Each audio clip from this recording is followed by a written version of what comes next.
Hello everyone. तो जो हमारा आज का टॉपिक है वो है प्लेटलेट्स। ये हमारी ब्लड फिजियोलॉजी का ये टॉपिक है। तो प्लेटलेट्स के बारे में सबसे पहले जो प्लेटलेट होता है उसका जो साइज़ होता है 1 से 4 माइक्रोमीटर का होता है। ठीक। प्लेटलेट क्या होते हैं? These are fragments of megakaryocytes. Fragments of megakaryocytes. अब देखिए प्लेटलेट्स में कंडक्टाइल प्रोटीन होते हैं। कौन कौन? एक्टिन, मायोसिन और थ्रोम्बोस्टैटिन। इसके बाद जो प्लेटलेट की सेल मेम्ब्रेन होती है उस पे क्या होती है? उस पे एक कोट होता है ऑफ ग्लाइकोप्रोटीन्स। इस कोट ऑफ ग्लाइकोप्रोटीन्स के कारण जो नॉर्मल एंडोथीलियम होती है जिसमें कोई रप्चर वप्चर नहीं हुआ होता है उसके साथ ये प्लेटलेट एडहेयर नहीं होती। यही हमने कहा the coat of glycoproteins repulses its adherence to the normal endothelium. इतना क्लियर हो गया? तो देखिए mechanism of platelet plug formation क्या है। सबसे पहले ये जो प्लेटलेट है ये आती है in contact with damaged endothelium. आ गई इन कंटैक्ट तो ये रिलीज करती है फिर मल्टीपल एक्टिव फैक्टर्स। किए इसने रिलीज मल्टीपल एक्टिव फैक्टर्स। अब प्लाज्मा से जो कोलेजन जो होता है प्लाज्मा में और वॉन वेली ब्रांड फैक्टर जो होता है वो आता है in contact to this platelet. और ये प्लेटलेट क्या फिर रिलीज करता है?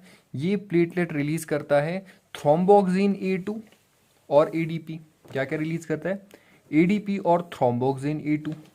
ये एडीपी और थ्रोम्बोक्सिन A2 क्या करता है? ये एडजेसेंट प्लेटलेट्स को भी क्या करता है? एक्टिवेट करता है और उनको स्टिकी बनाता है। तो जब वो एक्टिवेट हो जाते हैं और स्टिकी हो जाते हैं तो ये ऐसे प्लेटलेट एग्रीगेट हो जाते हैं। ठीक। इसके बाद क्या होता है? फिब्रिन थ्रेड्स बन जाते हैं। जो फिब्रिन थ्रेड्स क्या करते हैं?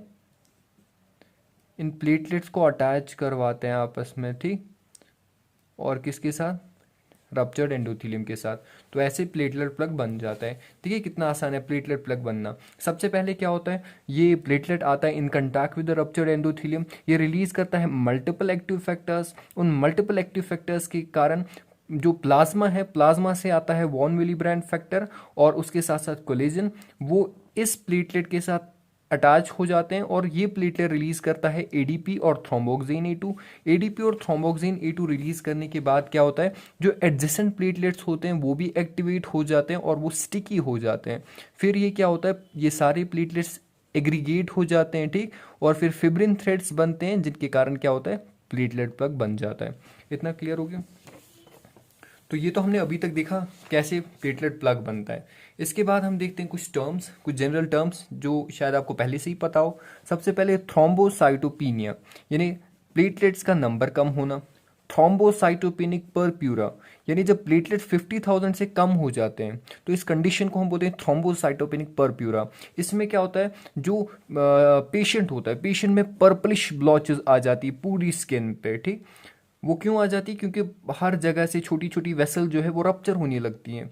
ठीक। उनका क्या होता है? जब वैसे तो नॉर्मली बहुत सारी वेसल रप्चर हो जाती है होती रहती है हम में, पर प्लेटलेट्स के कारण क्या होता है? वो जल्दी से सील हो जाती है। ठीक। उनमें प्लेटलेट प्लग बन जाता है, वो जल्दी से सील होती है। पर जब ऐसा ना हो तो इस कंडीशन में क्या होता है? पर्पलिश ब्लॉच बन जाती है पूरी स्किन पे। ठीक। इसके बाद क्या होता है? Idiopathic thrombocytopenia. जब क्या थ्रोम्बोसाइटोपिनिया हो ऑफ अननोन कॉज। देखिए अब दो टर्म्स है, थ्रोम्बस और एम्बोलस। थ्रोम्बस होता है एबनॉर्मल क्लॉट, एम्बोलस होता है फ्रीली फ्लोइंग क्लॉट। ठीक। इतना याद रखना है। देखिए अब हमें अपनी ब्लड फिजियोलॉजी का थर्ड मोस्ट इंपॉर्टेंट टॉपिक पढ़ना है जो है हीमोस्टेसिस। ठीक।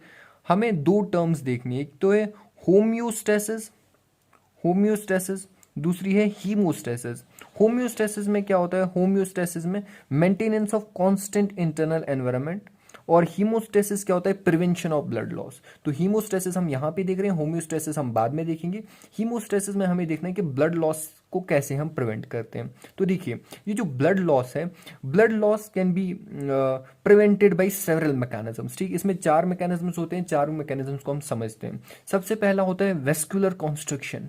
जो ही ब्लड लॉस होने लगा सबसे पहला जो रिफ्लेक्स आएगा वो होगा वेस्कुलर कॉन्स्ट्रिक्शन हो जाएगा। ये वेस्कुलर कॉन्स्ट्रिक्शन कैसे होगा? तो इसके तीन रीजन हैं। इसके तीन मेथड्स है जिससे ये वेस्कुलर कॉन्स्ट्रिक्शन होगा। सबसे पहले लोकल मायोजेनिक स्पाज्म, यानी जहाँ पे ये वेस्कुलर इंजरी हो रही है वहाँ की आसपास की स्मूथ मसल्स में स्पाज्म आ जाएगा, कंट्रैक्शन होगा उनका, जिसके कारण ब्लड लॉस कम हो जाएगा। इसके बाद दूसरा, release of local autacoid factors. What are autacoid factors? Autacoid factors होते हैं नॉन ब्लड बॉर्न फैक्टर्स। कौन से फैक्टर्स? नॉन ब्लड बॉर्न, ठीक, नॉन ब्लड बॉर्न फैक्टर्स।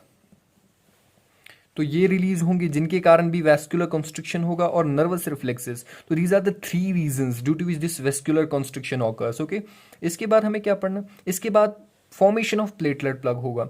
यदि जो हमारी रप्चर्ड वेसल है वो छोटी है, अगर उसका डायमीटर बहुत कम है, तो यहाँ पे हमें ज़्यादा एनर्जी स्पेंड करके कोगुलेशन कराने, ब्लड क्लॉट बनाने की ज़रूरत नहीं पड़ती। यहाँ पे एक सिंपल प्लेटलेट प्लग बनता है। तो दूसरा स्टेप क्या होता है? Formation of platelet plug.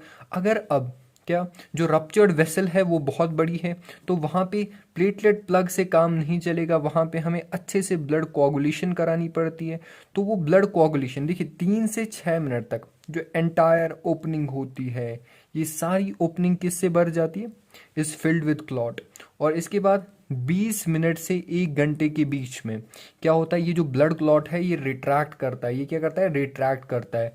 देखिए ये जो क्लॉट रिट्रैक्शन है ये किसका फंक्शन है? ये रोल है प्लेटलेट्स का, ठीक। इसके बाद जो चौथा मेथड है किसका? हीमोस्टेसिस का, ब्लड लॉस को प्रिवेंट करने का। वो है क्या?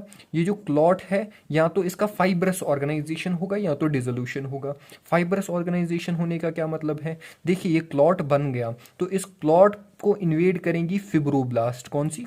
फिब्रोब्लास्ट, ठीक। और वो फिब्रोब्लास्ट यहाँ पे क्या बनाएंगी? कनेक्टिव टिश्यू बनाएंगी। कनेक्टिव टिश्यू जो ही बनाया तो बताओ क्या ये ब्लड वेसल अब सील होगी? ये तो पहला तरीका है। या तो क्या होगा? ये जो क्लॉट है ये डिसॉल्व हो जाएगा। क्या हो जाएगा? ये क्लॉट डिसॉल्व हो जाएगा, ठीक। तो ये हमने हीमोस्टेसिस में 4 मेथड्स पढ़े: vascular constriction, formation of the platelet plug, coagulation, clot का फाइब्रस ऑर्गेनाइजेशन या उसी क्लॉट का डिसोल्यूशन, ठीक। तो ये हीमोस्टेसिस को अच्छे से देखिएगा, बहुत ही इंपॉर्टेंट टॉपिक है। Thank you.